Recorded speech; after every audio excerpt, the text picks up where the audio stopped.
Welcome to the podcast, Restore Yourself, Restore Your Marriage, where it's all about discovering the thoughts that get you in the mood, the thoughts that get you out of the mood, and how creating a deeper connection with yourself creates a deeper connection with your spouse.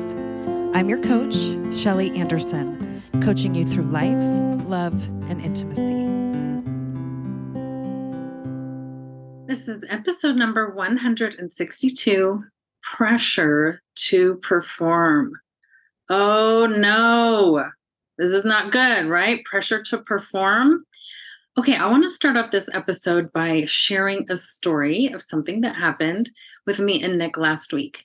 So I started to have this idea come into my mind, and it started percolating and brewing. And I was getting pretty excited about it. And I wanted to share it with Nick. So my idea had to do with an experiment. It's an experiment that I wanted to conduct for myself so that I could understand myself more when it comes to sex and desire and all these things. And so I had this idea for a very specific experiment. And so late one night, I decided to share this idea with Nick. And I was like, hey, listen to this idea. And I was super excited and super pumped about it. And so I shared my idea with him. Now, let's just say, for example, my idea was something along the lines of, hey, I'm thinking about what it would be like, the experience, if we were to have sex every night for, it was a certain number of days, let's say 120 days in a row. And I want to see what that looks like in reality, right? Because right now we can space it out. We can have a lot of sex, little sex, somewhere right in between, and it's always variable. And so I wanted to actually experience and experiment what it's like when I was the one that desired to be intimate every night in a row. I knew I would have to go through my own thinking process. I knew that some nights I would definitely not be in the mood initially. And I wanted to challenge myself to see, okay, what am I doing to get myself in the mood? And how quickly can I get myself in the mood? So I had a lot of ideas of what I wanted to learn through the process. So I shared this idea with Nick, and I was super excited.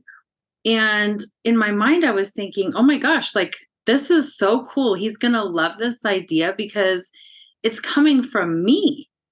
It's the woman, it's the wife that is going to be the one that is kind of like leading this out. It's not me being passive, a passive participant, but I'm being active, I'm being proactive, and I'm talking about sex and wanting to have it with a high level of frequency. And so there's going to be a lot of sex that I am actually desiring. And so I was convinced that Nick was going to be on board. And this is like, hey, you're going to love this idea because this is every man's dream, right? To just have a lot of sex. The frequency needs to be high. That's the dream. Now, so I just kind of went off on a tangent as I explained all of it to him, the ins and the outs and all the thoughts that were running through my mind. And because it was late at night, like, we didn't really talk more about it. I was just kind of like dumping my idea on him. So the very next morning, as we were getting ready for the day, he really caught me by surprise when he said, I don't know about this experiment of yours. And I was like, what are you talking about? How can you not like this idea of this experiment? Isn't this what every husband would dream of? Like, how can you not like it? And he really surprised me when he said, that's a lot of pressure. And I was like, oh my goodness, pressure. Yes, this is a very interesting and important an important topic to discuss. And my first emotions about this was like, I was bummed. I was bummed that he wasn't as excited as I was about the experiment. And I was frustrated that he was not more excited. Like, hey, aren't I about to fulfill all your dreams? Aren't like your wildest dreams about to come true? And I'm the one to deliver them to you. And so I was frustrated that he wasn't on the same page as me. And after I had the realization that I was feeling frustrated, I had this insight come to my mind. And I realized that my feelings and my emotions quickly shifted to ones of feeling kind of bummed out and frustrated to ones of empathy. In that moment, I had a ton of empathy for my husband because I was like, oh my gosh, this is probably what it's like for him to have that drive and that desire to be intimate a lot, to have a lot of sex. And then all of a sudden, usually the wife is not into it, right? We're not in the mood to the same level as our husbands. And here I was now excited, ready to have lots of sex. And I'm realizing that he's expressing, hey, I might not always be in the mood for that. I might not be up for this. And because of the pressure, and so I was like, oh, that doesn't feel good to be on the other end. When your desire is high and your spouse is low, it's not there, it's not matching. And so I really had a lot of compassion for what my husband probably goes through on a daily basis. My natural tendency is to not be in the mood. And so I definitely work on doing the things that will get me in the mood to set myself up for success. But I'm sure there are so many days, probably way more days, that I'm not in the mood and he is feeling that energy. He's on the opposite side of that. And that is not super fun. And, but at the same time, I also had an aha moment and this insight where I was like, wait a minute. Nick is understanding now the pressure that a wife grows up feeling, right? That as a girl and as a young teenager and as a young adult and a newlywed wife, I mean, we're constantly surrounded by the ideas that men have a high sex drive. They always want to have sex, and we're the wife. We're supposed to deliver. We're supposed to be the good wife and do our duty and to perform and make sure he's enjoying it and having pleasure. And a lot of times we're going through the motions of pretending we're having the pleasure, right? We're performing, we're becoming an actress. And I was like, oh my gosh, he's starting to understand what that's like for me to feel that pressure to perform. And I'll get back to the story as to some of the questions that came up for us and some of the discussions that we had. But I wanted to dive into this topic of pressure just a little bit. And so, of course, we're going to explore some of the definitions of pressure because there is a lot of insight to be found in these definitions. So, pressure can be defined as the use of persuasion, influence, or intimidation to make someone do something. So, that's the first definition. The next one is pressure is the burden of physical or mental distress. Of course, that one just fascinates me because, right, mental distress, that's taking place in our brain, in our mind, and that is going to come in the form of thoughts. The third definition of pressure is the constraint of circumstance and the weight of social imposition. Interesting, right? It's the constraint. We feel like I have to do something. There's a constriction there, a constraint. And then the final definition of pressure is the stress or urgency of matters demanding attention. So when we take a step back and take a moment to look at some of the words that are included in these definitions, we're going to find a lot of negative words. We're going to find intimidation, burden, mental distress, constraint, weight, imposition, stress, urgency, and demanding attention. Now, I don't know about you, but those words to me do not sound exciting or fun or inviting or intriguing. There's nothing about those words where I'm like, yeah, give me some of those. I want in on those experiences. They don't sound fun. And if you remember, one of the words, we had mental distress, but we also had the word stress. And if you've listened to this podcast, you're probably going to be reminded that stress is one of the biggest blockers of female desire, right? So if we are feeling pressure to perform sex, even if we're not in the mood or we're not interested in it, or we haven't set ourselves up for success to create the mood, then we are going to be feeling that pressure and that stress. So getting into feeling desire for sex is going to become a huge challenge. Stress is a blocker of our desire for sex. So we really need to consider the effect that pressure is having on our desire to be intimate with our husband. So now, coming back to the story, when my husband was telling me that, oh my gosh, that's a lot of pressure to try and have sex every day for 120 days in a row. So we started to have this discussion, and we realized there was a lot of questions that needed to be answered. Like, what does it actually mean? Like, what kind of sex? Is this just like a 2-minute quickie every day? Is that going to be satisfactory? Is that the point? Is the point just to have intercourse, to just say, I did it? And that was the goal, is to just see if we could do it every day, no matter the quality. And we're just focused on the quantity.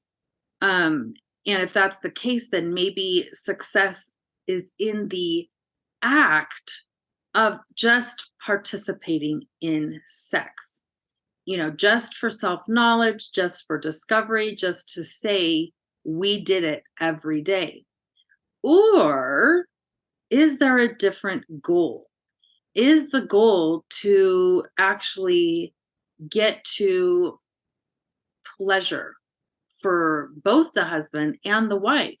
Or is it just to provide pleasure for the husband?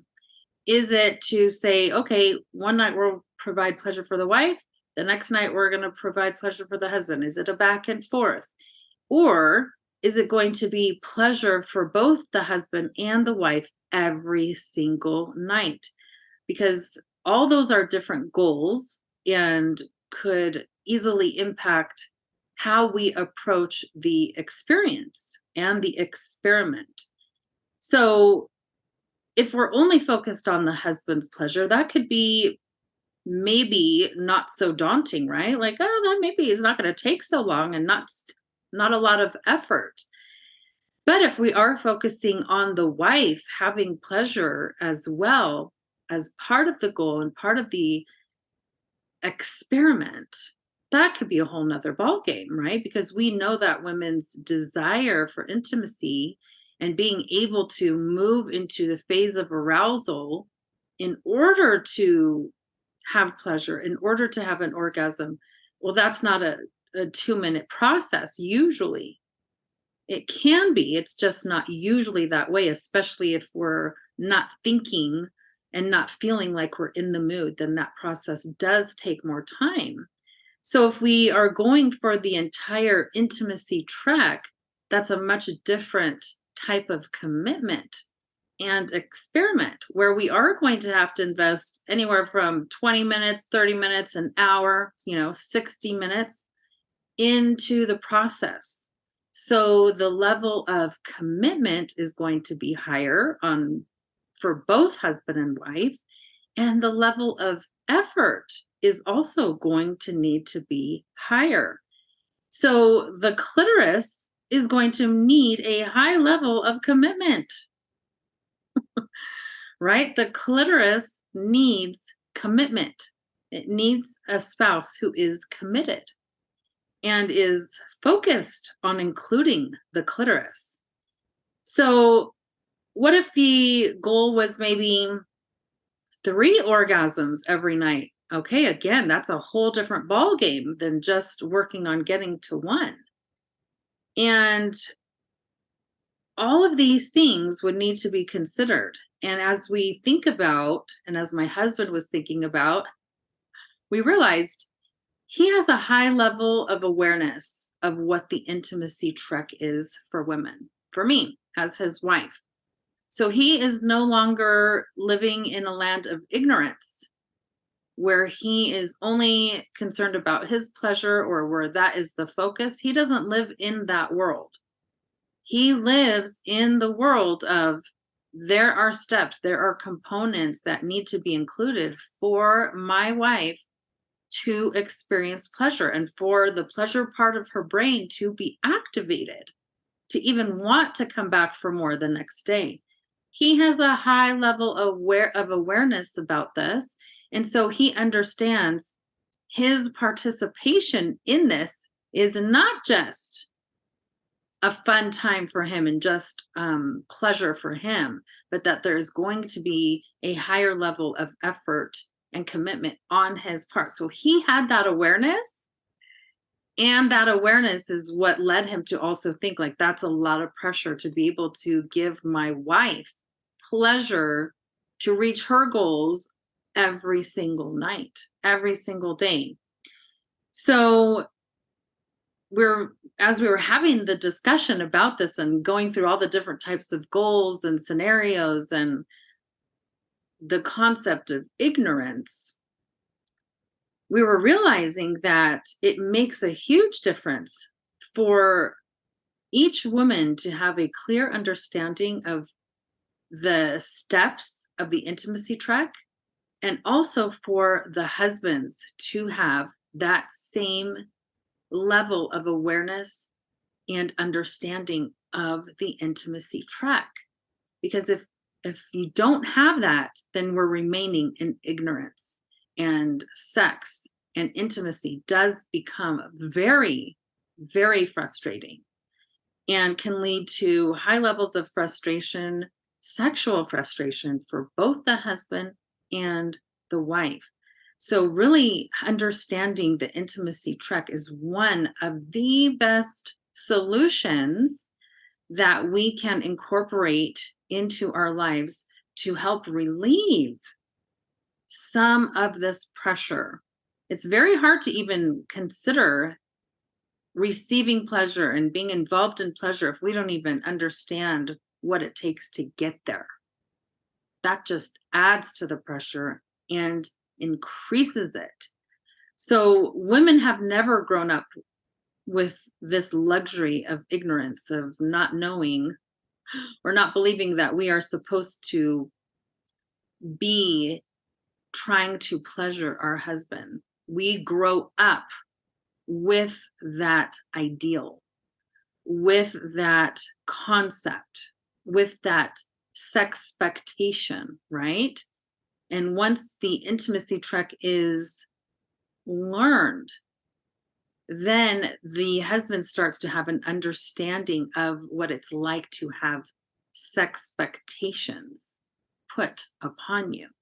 Now, part of the beauty of being able to do this and to be able to make sure that the intimacy trek is involved and included is that we kind of level the playing ground, right? We get on the process of eliminating power struggles when it comes to who gets the pleasure and who doesn't, and who's going to do all the work and who's not. It lowers power imbalance, and that can be very very sexy thing, especially for women when we feel like there's not a power struggle. Man, that sure takes a lot of the pressure off. And then we're like, hey, I have room to think about sex. I have room in my mind and in my body. I'm more open to receive those emotions, to feel and experience desire, the desire enough that it actually leads me to be aroused and to have sex. When we're feeling so much pressure with sex expectations, it's like there's no room left for desire to even enter our bodies. So once we start to address these expectations and pressure, we open ourselves up. We create room for the more wonderful experiences to enter into our body. So, what do we do about all this? Well, I think the best thing at this point, because we haven't even started this experiment, there's a lot of details to figure out about how to even go about the experiment and what our goals would really be. But what we can do is have a discussion about it, right? Because this is all hypothetical, right? You can put it in the form of like, what if? What if we were to have an experiment where we tried something like this? What are the pros? What are the cons? What would be the roadblocks, the obstacles, the hangups? Being able to just talk about a hypothetical experiment of female focused pleasure, if that's going to be the goal, which maybe for the discussion, that should be the goal, would really bring a new level of awareness to each spouse. We can start to have the dialogue of the pressure that a wife already experiences right now, but also the pressure that the husband would start to experience as these new goals, this female focused pleasure, would be put into play with an experiment like this.